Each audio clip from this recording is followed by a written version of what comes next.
కేంద్ర మంత్రి బండి సంజయ్ పై ఫైర్ అయ్యారు కాంగ్రెస్ ఎంపీ చామల కిరణ్ కుమార్ రెడ్డి. ఇండియా గెలవాలంటే బీజేపీకి, పాక్ గెలవాలంటే కాంగ్రెస్ కు ఓటేయాలన్న బండి వ్యాఖ్యలను ఖండించారు.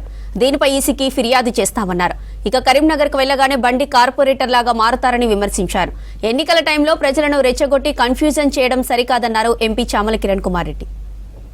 బండి సంజయ్ గారు చివరికి మీరు నేను ఎప్పుడు చెప్పే విధంగానే మీరు కరీంనగర్ టౌన్ లో పోగానే సెంట్రల్ మినిస్టర్ నుంచి మళ్ళీ కార్పొరేటర్ అవుతారు అనేది ఇవాళ మళ్ళా రుజువైంది. ఎందుకంటే ఎమ్మెల్సీ ఎన్నికలను దృష్టిలో పెట్టుకుని ప్రచారంలో భాగంగా ఇవాళ మాట్లాడుతూ ఇండియా గెలవాలంటే బీజేపీకి ఓటేయాలి, పాకిస్తాన్ గెలవాలంటే కాంగ్రెస్ ఓటేయాలని క్రికెట్ ని దృష్టిలో పెట్టుకుని ఏదో మాట్లాడినట్టుర్రు. మీరు ఒక సెంట్రల్ మినిస్టర్ అన్న విషయాన్ని మర్చిపోయి ఈ పిచ్చి పిచ్చి మాటలు మాట్లాడి పట్టభద్రుల ఓట్లు తెచ్చుకునే ప్రయత్నం చేస్తుంటే నవ్వొస్తుంది.